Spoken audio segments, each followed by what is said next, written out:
Okay, good morning, everybody, or good evening if you're joining us from the United States, as the case may be. Welcome to another United States Studies Centre webinar. I'm Professor Simon Jackman, Professor of Political Science and the Chief Executive Officer of the United States Studies Centre at the University of Sydney, which stands on the traditional lands of the Gadigal people, part of the Eora Nation. And I pay my respects to elders past, present and emerging.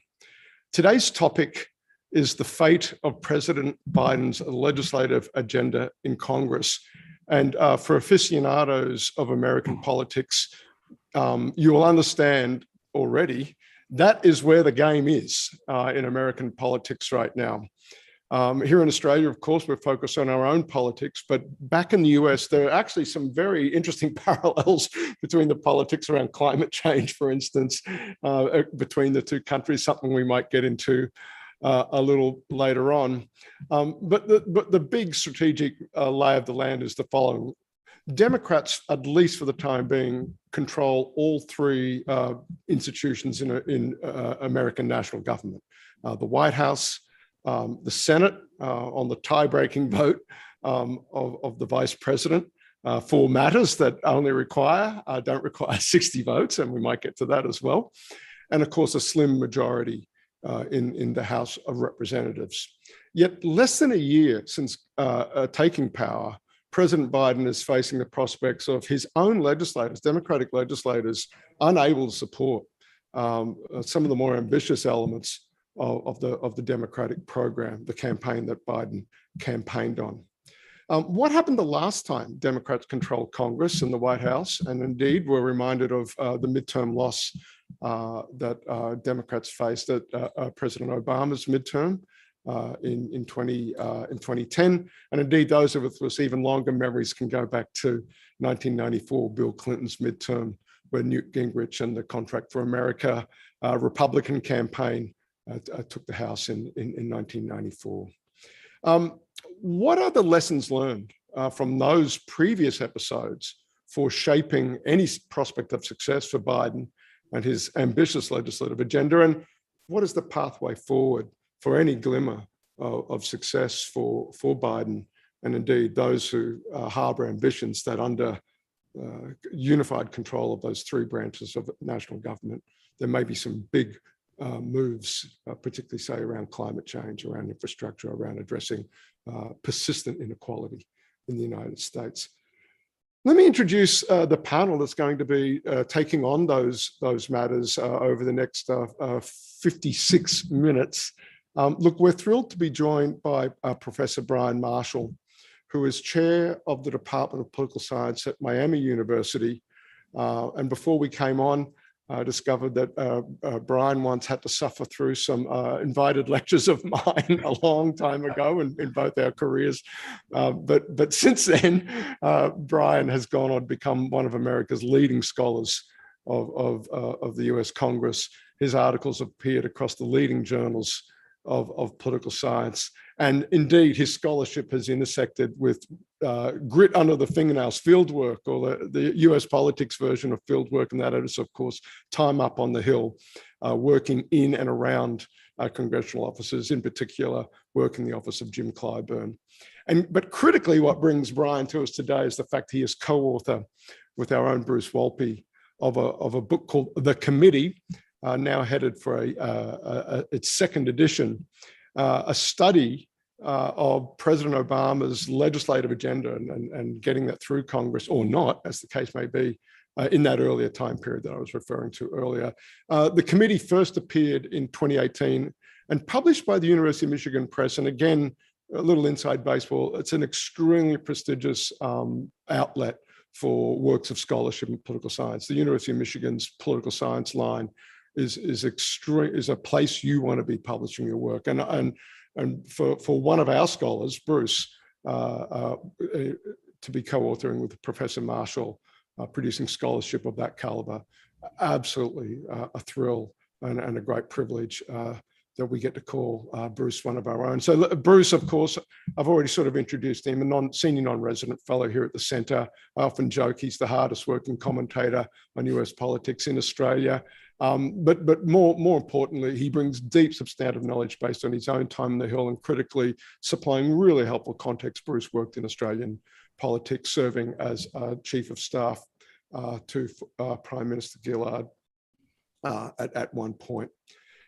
He also had a long career working in media organisations in Australia. So he's seen the system from both countries, from the inside and from the outside. And that's part of what makes Bruce so valuable as part of the lineup of experts and scholars here at the US Studies Centre.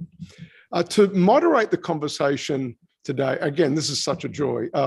We've got Sarah Story, who up until very recently was, I'll give you the title, Minister Counsellor, parenthesis, Congressional at the Australian Embassy in Washington, DC. So Sarah, a long-standing Australian public servant working in Australia's Department of Foreign Affairs, a career of postings around the world, but most recently, she's just finished, she's back in Australia after literally just weeks ago, finishing up an astonishing term as tip of the spear, as it were, for representing Australian national interests up on Capitol Hill. And there's a lot more I could say there about how Australia does a really outsized job at attending to Capitol Hill in a way that not every mission in Washington does, but Australia scores very highly on that. And it's in no small measure because of the caliber of the people that are being appointed that role, Sarah included.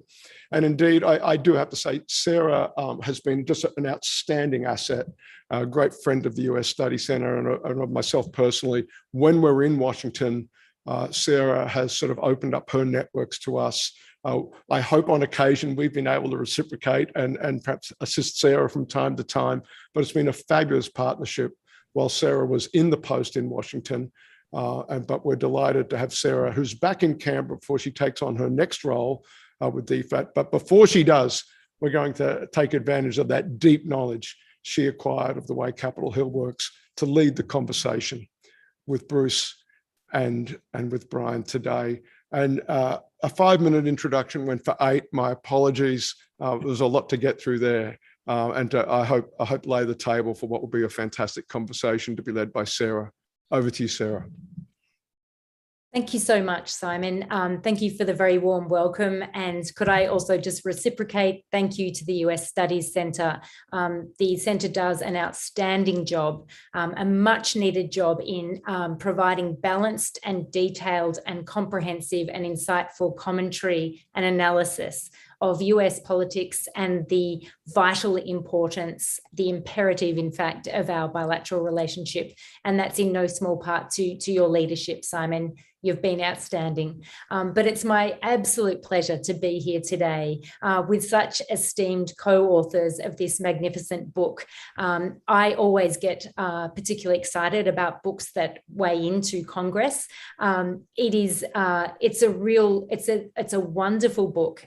It is to be commended, and I congratulate very much the two co-authors with us today. It provides an astonishingly genuine and authentic insight into the workings of Congress and what lessons can be drawn from these workings to our analysis and understanding of the US political enterprise and how they impact on our own interests, because that's why we're all here. Bruce and Bryan, just so pleased to have had the opportunity to moderate this discussion with you.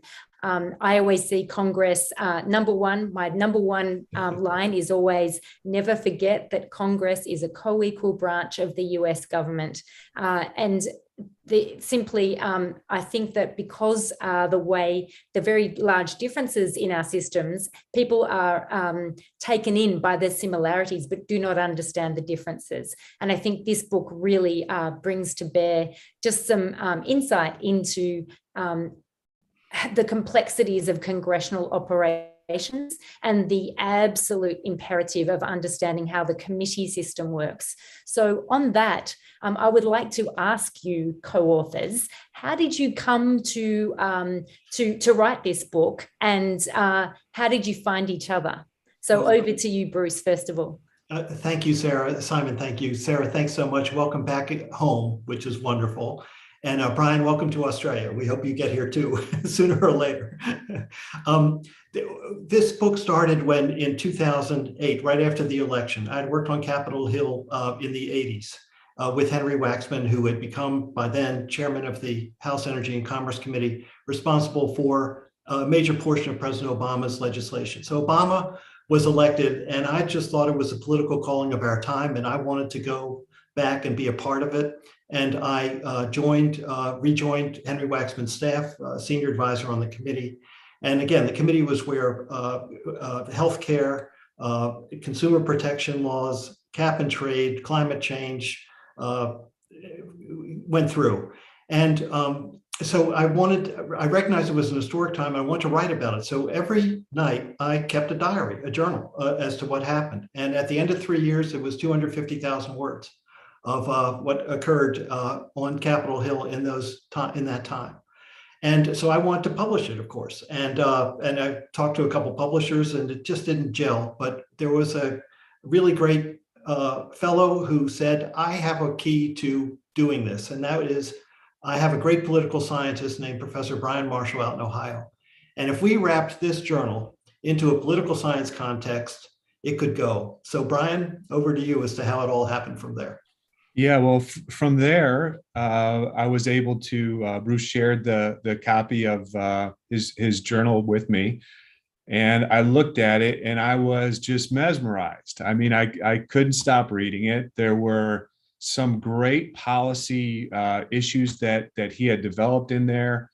And I was just taken aback with the detail and the foresight of his writing and the way he unpackaged the issues and those kinds of things, and really caught the heart of congressional politics in so many ways with his journal. And so I saw right away the potential that Bruce had put together, and that's really how it came together. And we kind of put together this Capitol Hill war stories kind of a book that I think speaks to folks that just enjoy politics, enjoy policymaking in Congress, but also speaks to another audience, and that's the audience that I tried to bring together in the congressional politics folks and the literature on congressional politics. So we had a really good first edition, and it was well received, critically acclaimed by some really good political scientists that we like and who like us. And then we started watching the planets align in last year in the 2020 election. And we started talking again in September. Oh, one thing, Bryan and I didn't meet until after the book was published. We met in Washington. So we did all the work together virtually, and it was just a terrific collaboration. We worked real fast, really well together. It was nice.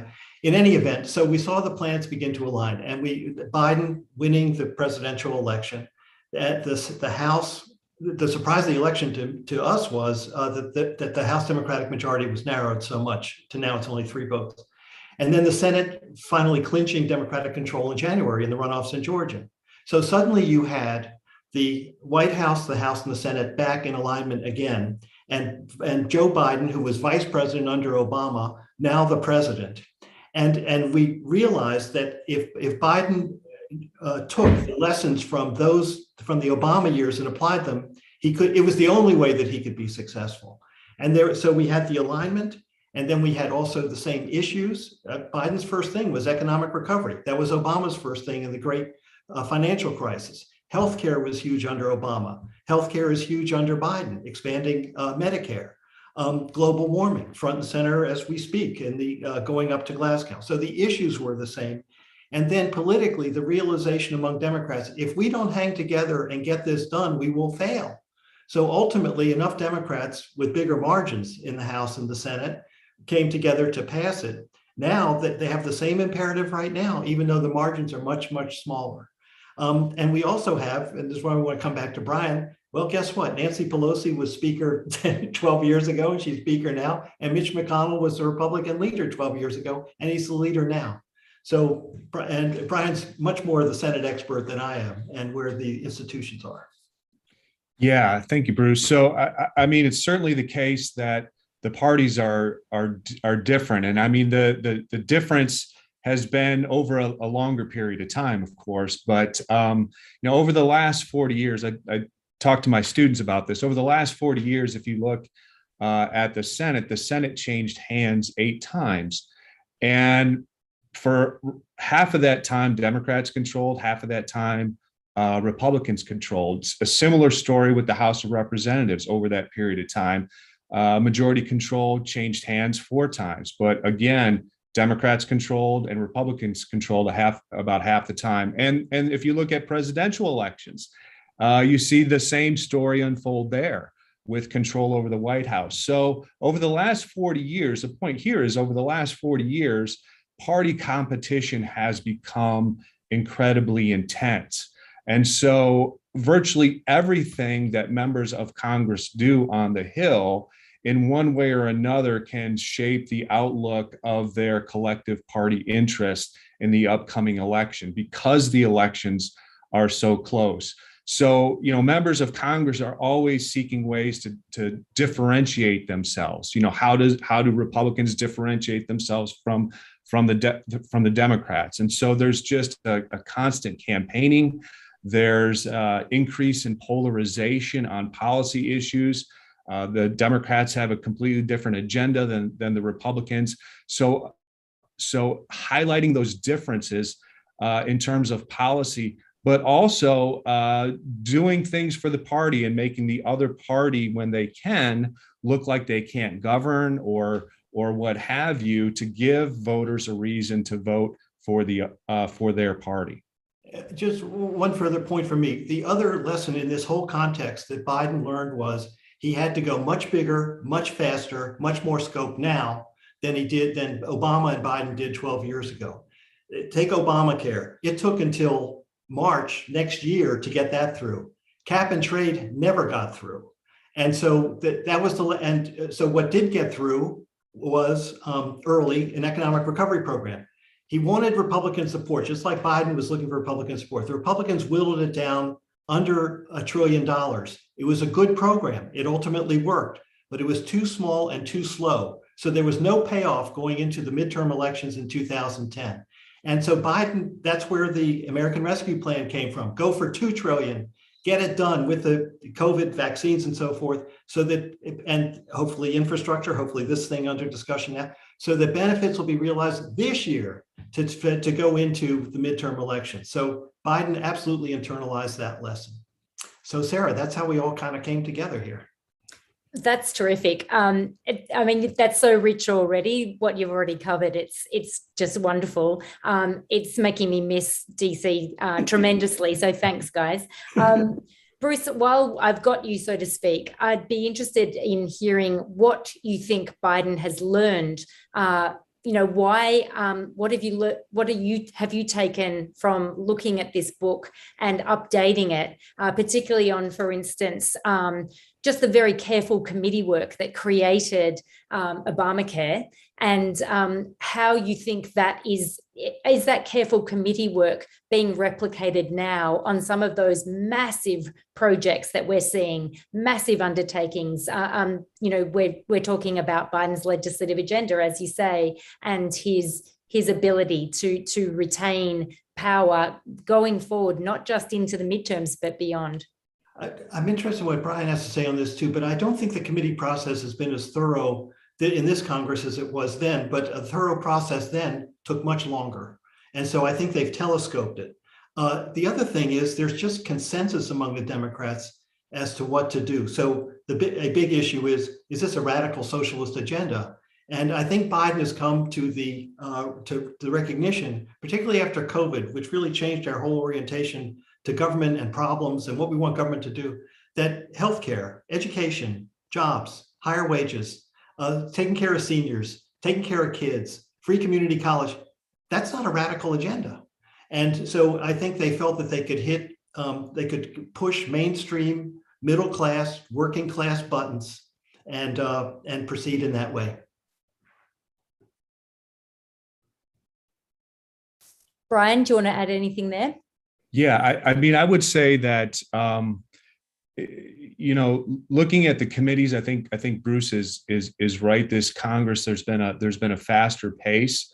And I think the leadership knows kind of where I think they know where the obstacles are. It's just a matter of getting past those obstacles. And so getting people together, to work to hammer out a deal before it goes public. I mean, I think that's really critical, because they've got to worry about the external electoral coalitions that are out there too, and the coalitions that they need to put together to accept these kinds of policies. And so that's a critical lesson, I think, that from the Obama presidency, because they did that pretty well starting into the 111th Congress.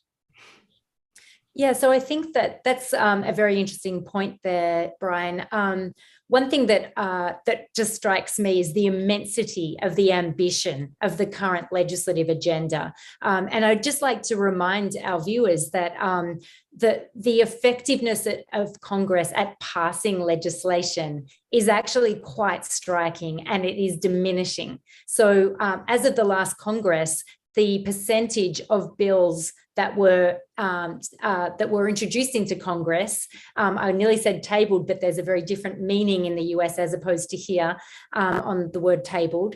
Only between 2 and 3% of all bills introduced actually become law. So we've seen this huge shift, even since the Obama presidency, a greater emphasis on these massive omnibus packages. But at the moment, we have multiple of them moving through Congress and the committee process all at once, with furious drafting underway. But we're also seeing massive horse trading, as all elements of all of these bills are seemingly traded off against each other. And I'm wondering, there's a lot of discussion out there about, is Congress still effective, et cetera. And Bryan, from a political science point of view, and then I'll ask Bruce what you think of the politics of it all. From a political science point of view, how do you see this shift in the change across to omnibus legislation as a policy-making tool?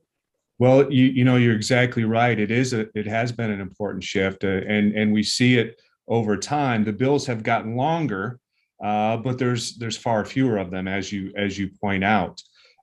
But I think in terms of the agenda, whether especially if you look at the Senate and you look at Mitch McConnell, especially how he has really been the gatekeeper, and the Senate Republicans have filibustered much of Biden's agenda and the Democrats' agenda. So you look at policing reform, immigration policy, LGBTQ rights, voting, the list is long. And so the Senate has become a policy graveyard, if you will, or a legislative graveyard. So that's one very important kind of structural feature at play.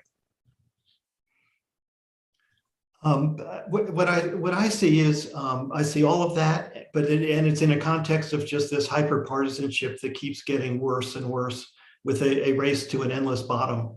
And when you have the Senate Republican leader McConnell saying my mission is 100% opposition to anything that President Biden wants, when you can have the debt limit of the United States, which would mean if it's not enacted, the U.S. would default for the first time in its history. And McConnell says, it's not my responsibility, it's your responsibility. You go ahead and do it. And then the Democrats say, well, just give us an up and down vote. Let's just forget the filibuster. Just give us an up and down vote. We'll pass it with 51. He says, no, you have to vote cloture to vote on the debt limit. Well, what kind of rancid politics is this? But that's where it is. And veteran Republicans, I saw something on Twitter earlier today, James Baker, former Secretary of State, just says, it's just awful and it's getting worse. And so we're kind of stuck. We're kind of stuck in that. But what that means in a larger context for this country is, Washington now has a Westminster culture. It's now the Westminster system. You're with the government, you're for the government. You're opposed to the government, you're in the opposition, and the twain do not meet on the big issues. But the problem is that the House and Senate are not constructed like the Australian Parliament. And so even if you have the numbers to pass something in the reps, you can't get it through the Senate. And so you can't govern. So the place is paralyzed, and it gets even worse as far as the atmosphere is concerned. So and this has just been growing for years, and I don't see an end to it right now. That's right. And you mentioned that the Senate is widely perceived as being the graveyard of much legislation. Yet, in fact, also in this term of the 117th Congress, we've seen quite a few effective and very comprehensive bills originate and be adopted, and actually have that bipartisan basis to them. We saw the first infrastructure package, and we've also seen USSC, a terrible acronym, but the one that is building the US competitiveness, and it is commonly referred to as the China Bill. So both of those were very important and productive, if difficult, negotiations in the committees and through the Senate, and yet they're languishing in the House right now. And I just wondered what you thought about that. I mean, that's quite a lot of focus is on the filibuster, but I think the sheer immensity of the legislative agenda and the complexity of it all at once colliding in the House with the Speaker having only a handful of votes. I mean, Bryan worked for Congressman Clyburn, who we all know is a powerhouse in terms of managing the numbers and balancing all of this. But it is really, I think, demonstrating right now just how complex this the task is. When the Prime Minister came a few weeks ago, when we were seeking calls, everyone's like, oh, there's no way you're going to get them. This is the hardest week in all of the Congress, perhaps for the next 4 years. And guess what? We're still in that week. It feels like infrastructure week, which everyone jokes in Washington. It's infrastructure month. No, it's infrastructure year. It's back to the future. But what about how things are getting caught up in the House now too? What would you like to say about that? So Sarah, if I could just follow up, and I think that's a great transition from your earlier question about, Congress's success passing legislation. But John Yarmuth, the retiring Democratic House Budget Chair, said recently that with a vote margin of 4 Democratic votes in the House, we're all Joe Manchin now. And so, that's very different than it was, back in the 111th Congress when we had, 50 some blue dogs to work with, and some of those blue dogs could go take a walk. Well, now they can't go take a walk. We need every one of those. And so, thinking about how you get Alexandria Ocasio-Cortez and the liberal wing to be able to, she needs to be able to go out and sell these policies to the queens and in her district, and at the same time, we got to have Joe Manchin be able to go out to Huntington, West Virginia and sell this piece of legislation. So, the progressives and the moderates, they're going to have to find that common ground to win. But I think in the end, Democrats see they're all in the same boat with Biden. And I think that's going to be the impetus that really pushes them on. Sarah, this raises a question I want to ask you. I mean, you're right in all you say, but I guess my question is, how do you see partisanship on Capitol Hill from your vantage at the Australian embassy? Because it seems to me you encounter much smoother waters than anything that Bryan and I worked on, and that it redounds to the country's benefit. But and Australia, I think, is in a special place just given the nature of the relationship. But really, how do you see this hyper-partisan environment, and what do you have to do in your job as Minister Counselor to make sure that Australia was effective? Yeah, great question. When we're looking at both monitoring what is going on the Hill, and that is absolutely critical in order to advocate for your interests, because you need to be able to understand where the tension points are within the parties, where the power lies, which committees are important, and in order to progress things. So Bryan mentioned the Blue Dogs. The Blue Dogs used to be incredibly influential. But I think one thing that a lot of people overlook is that in the Democratic caucus, things have shifted remarkably to the left. And that is because of this hyperpartisanship that you speak about, Bruce. The primary races have become, in many respects, the main game, not actually general election day. You mentioned Alexandra Ocasio-Cortez.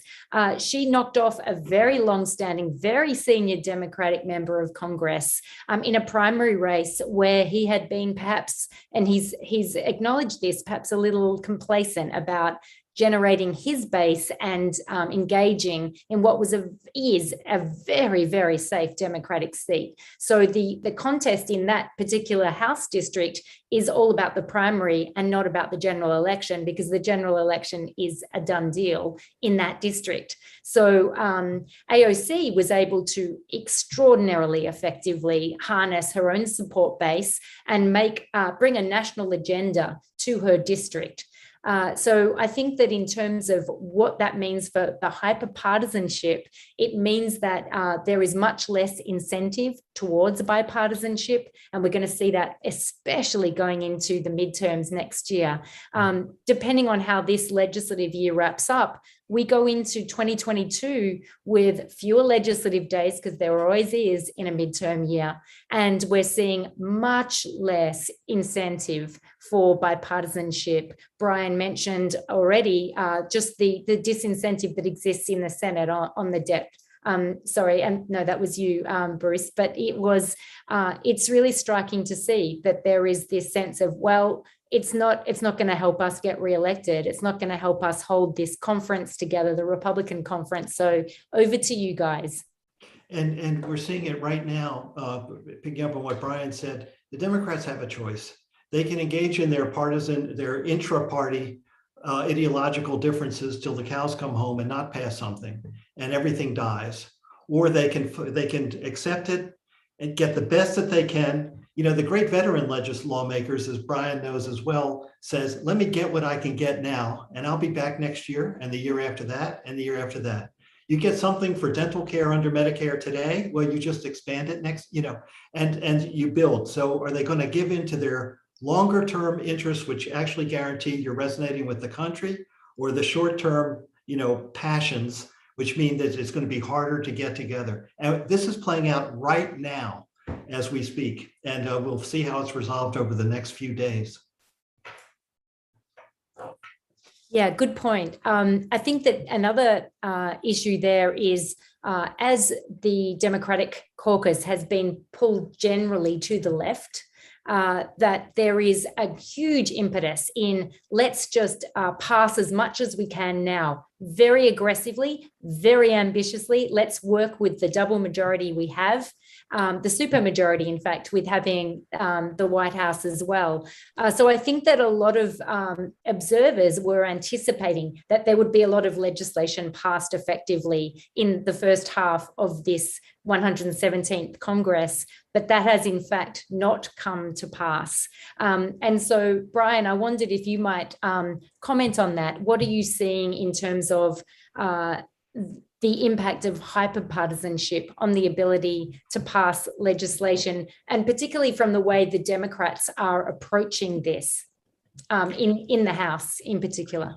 Well, I think, one of the things that Biden has been able to do, and Bruce had mentioned this earlier, was go big and go early. So now he's in a position that, he can, there's an old saying about thin majorities that you can show your members the casket and then you can show them the grave. And so, as I said before, I think they have to realize that that their actions now in terms of legislating and compromising with each other, so not holding constant the Republicans, they need to come together and pass this. But I will say to Sarah, to your earlier point about the Democratic Party and some of the recent lessons that moderates have learned. If you look at at the 12 or 13 members in the Democratic Party that lost in 2020, 7 or 8 of those Democrats were the most independent Democrats in the caucus. And so they were moderates, but they were very relatively independent of the leadership. I should be careful how I say that, but they lost. And so other moderates, the Katie Porters, the Congresswoman McBath from Georgia, those moderates, they although they're moderates, they've been able to side with the leadership and be very loyal to the leadership, and they've been rewarded for that in terms of campaign support and that kind of thing, and I think they'll march on to re-election. So I think you're right. There is that very important tension. There's always been a tension in the Democratic Party, but I think you're right. It's shifted now a bit, but I still think that both the progressives and the diminished moderates that we have left in the Democratic Party are still very fundamentally important to making this go forward. They are. 2 quick points. In Obama's first term, we could lose 39 votes on the House floor and still pass Obamacare, and so that was the difference. Cap and trade. I was responsible for getting Republicans. I got 5 Republicans to vote for cap and trade, which was sort of shocking, but that was part of the margin of victory.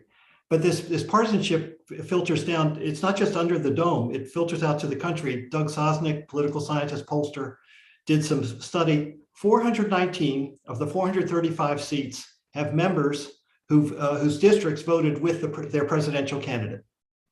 So in other words, there aren't seats in the House where they voted for Trump, but a Democrat holds it, and the reverse as far as Biden is concerned. So it just shows how riven the country is with these partisan divides between them right now. The whole atmosphere is just infested with it.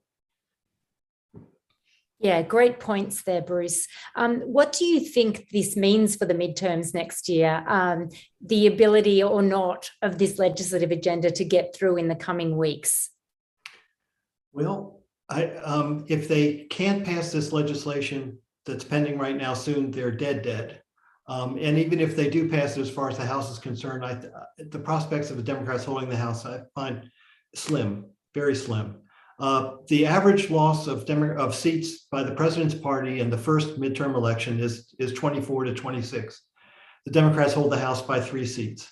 Plus, there is this year the redistribution in Australian terms of seats in the states, and the way Republican legislatures are working, Democratic legislatures are working. That should net out on its own, what, Brian, 5 or 6 seats at least to the Republicans.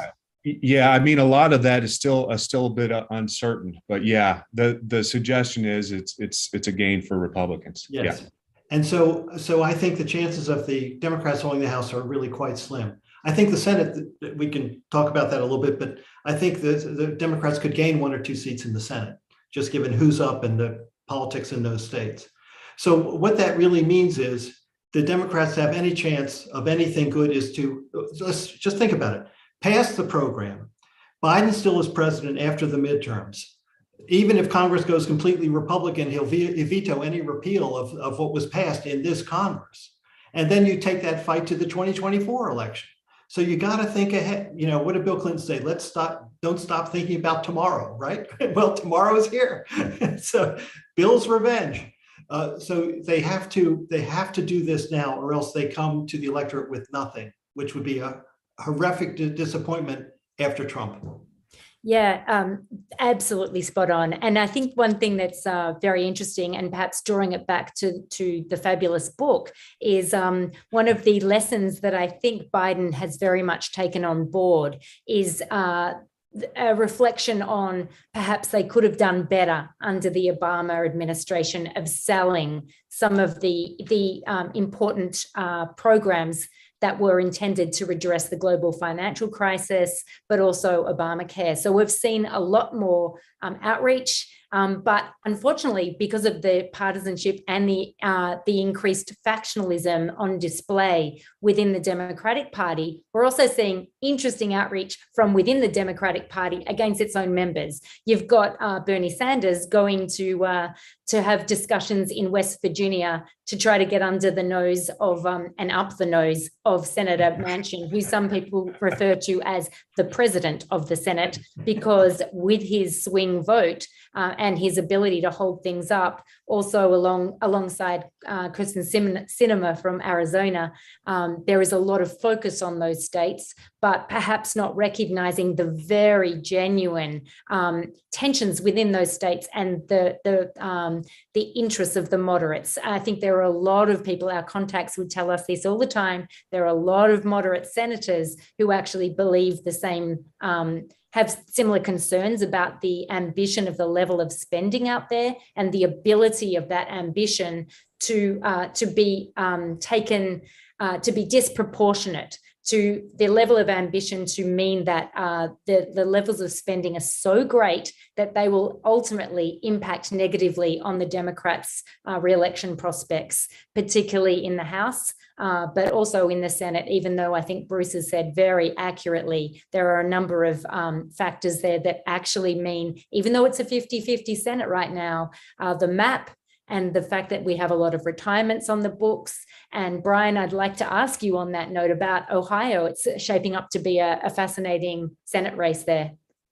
It certainly is. There's a number, and I mentioned this early on before we opened up, already advertising going on quite extensively in Ohio, especially around the Republican primary. So you have a number of Senate Republican candidates competing for the primary, and so it's just fascinating to watch. And honestly, they're, I think, vying for, who can be the most like former President Trump. I mean, there was there still is a Portman-like Republican candidate, but he's not getting much press.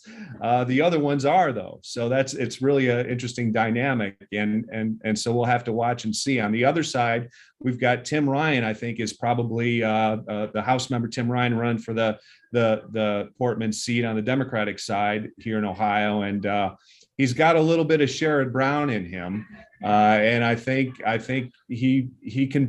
he'll be able to make a go of this race, especially if those Republican candidates kind of tear each other up enough going into next year.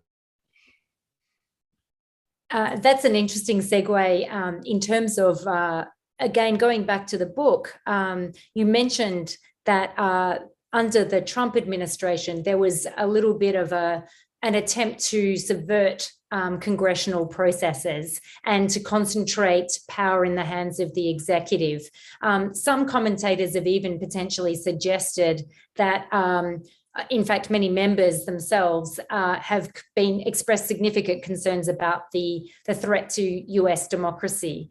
And I wondered if I could seek both of your impressions on that, particularly as we saw play out very dramatically for the 6th of January insurrection. I think President Biden has made a cornerstone of his presidency to show that American democracy is working. And so he wants to do it as far as the expression of foreign policy, but also as to what he can accomplish domestically, that the institutions work. And January 6th is now an historic day and will be remembered for a long time. And the lessons are America doesn't have a choice but for its democratic institutions to work. And what was so telling on the day to me, aside from the monstrosity of what occurred, was that the leadership, both sides and the vice president, were determined to come back that day and discharge their constitutional responsibility. So even under the most extreme conditions, that they were determined to uphold their oath of office and make sure that the Constitution worked and the congressional process of certifying the election worked. And I just can't see that will be abandoned, even under immense pressure over President Trump is where he is and he says what he says. but I still think that the leaders know better. Mitch McConnell certainly knows better. Vice President Pence knows better, and that they will stay true. Bryan, what do you think?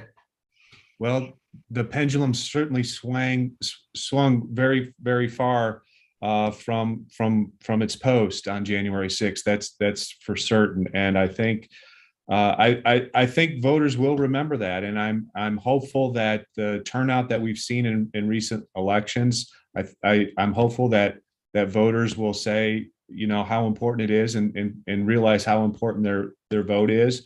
And I hope we see continued high levels of turnout of voters. And so I think that in and of itself is the main protection of our democracy, is that citizens, they play the most important role. And I hope that they see that and continue to vote at very high levels.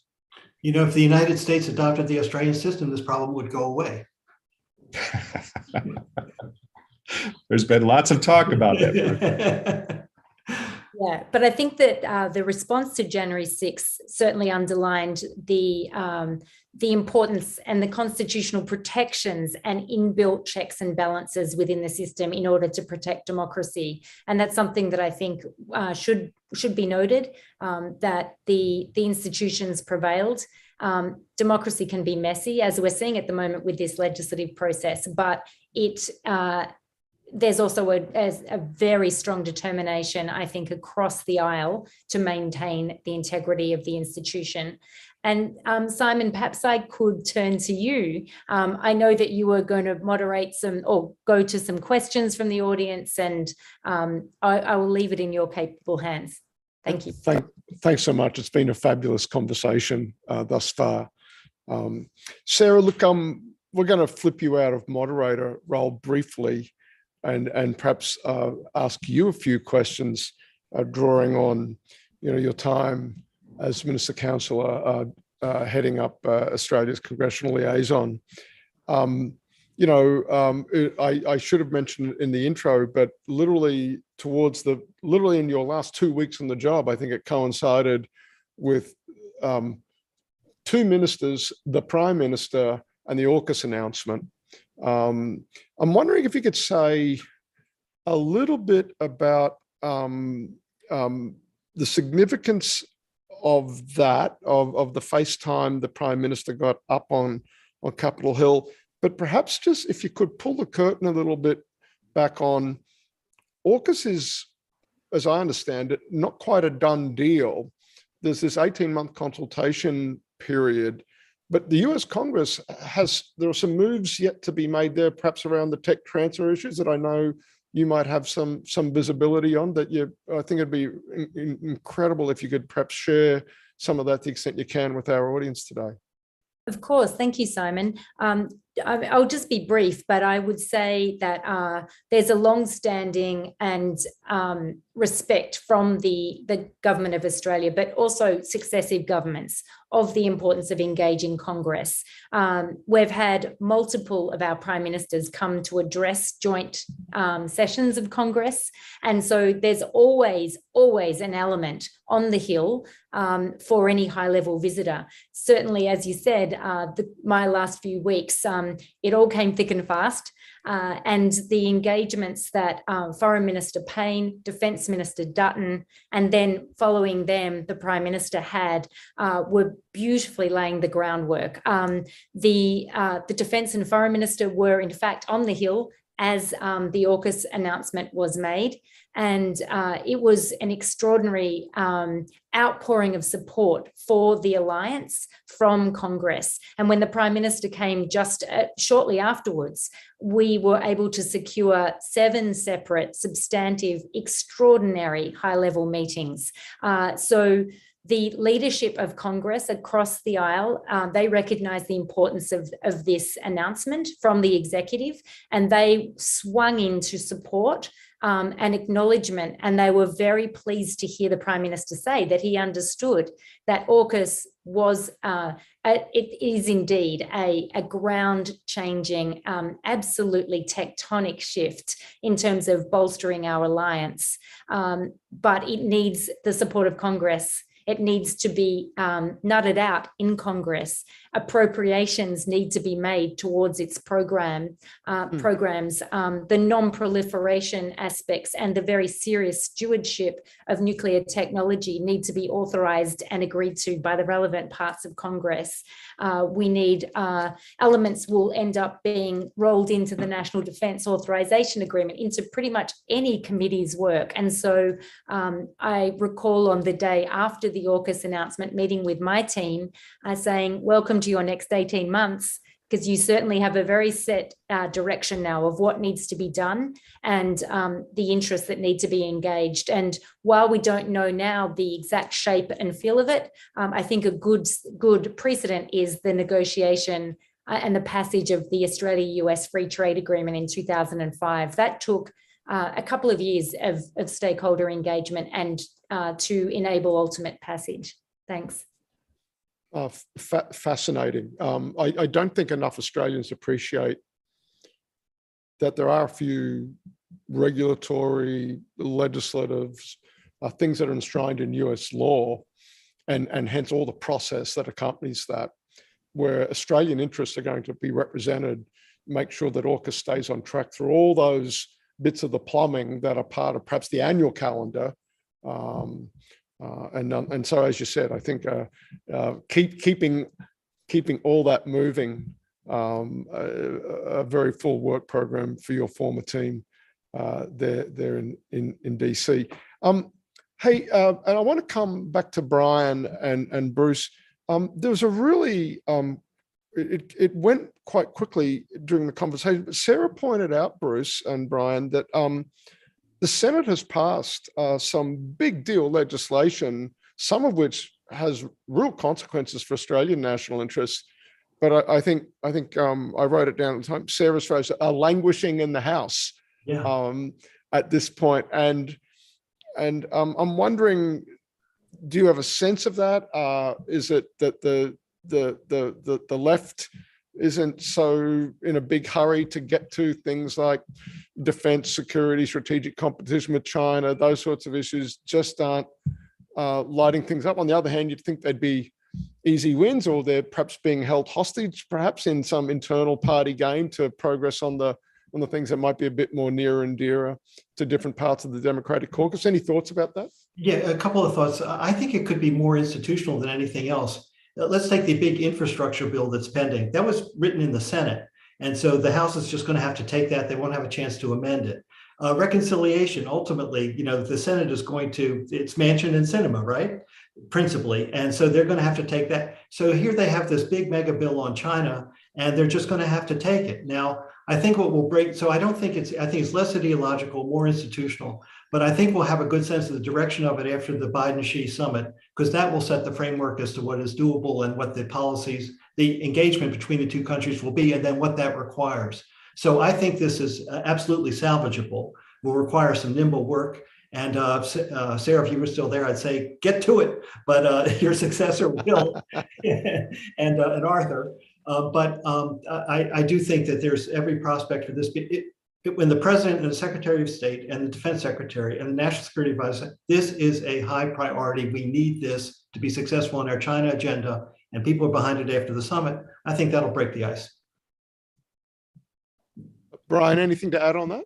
Yeah, I think this is more of an institutional explanation too. I think right now the speaker's got so many balls in the air for the White House, and they want to make sure they take care of that. And I don't see any drawn out. I don't see this languishing for very long.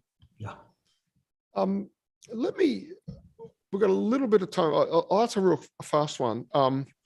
Bruce, throughout the conversation, you've been coming back to how hyperpartisanship is the problem. It's the problem. It's this cancer. But if it really were a Westminster system, it would be normal. It'd be normal. Manchin would be on board.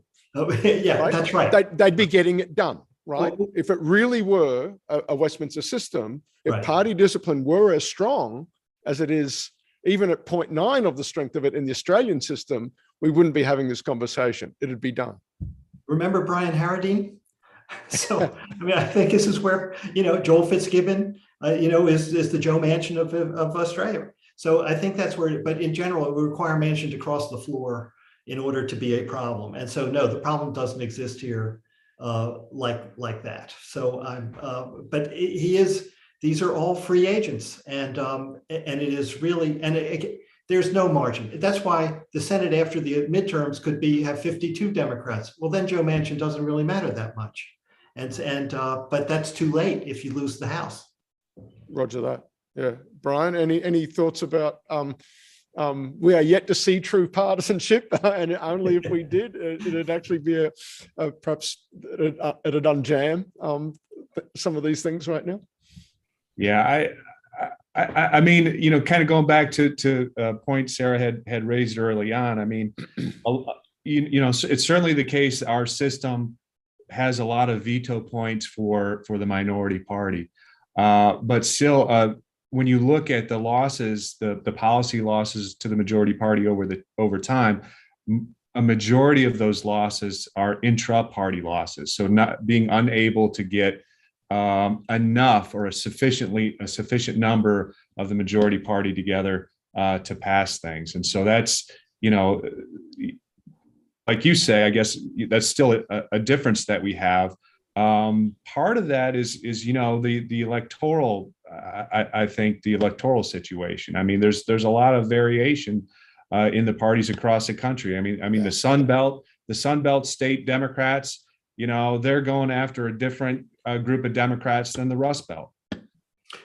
Just one other thing, we're not giving it justice. It really requires 5 minutes or more, but the filibuster, and that will be tested before the end of the year, because Democrats have to have voting rights to go to the electorate with, and the filibuster is what's stopping it. So that moment of truth and justice is still ahead of us. Real quickly on that one, Brian and Bruce, can you unpick the filibuster for a specific piece of legislation without cratering the whole thing, which may rebound back on a future Democratic to lose that power if they're the minority again at some point in the future? Real quick response to that, Brian. I would say, that's Pandora's box. I mean, they did that with judicial nominations, and we saw kind of what happened from 2013 on with that. But I think there's a lot of good points being made about the importance of voting rights. That's fundamental to democracy. And so if you're going to reform the filibuster in a very narrow way for voting rights, then I think the American people understand that, but we ultimately take it back to them. Yeah. Hey, we're fast running out of time. I wanted to ask Sarah, good diplomat that you are, I don't want to put you on the spot about which party in control and how that might play for Australian national interests and whatnot. But some of the things that Australia is that do speak to Australian national interests, looking ahead to a likely, as Bruce foreshadowed, I think quite realistically, a likely change in control of the House at least.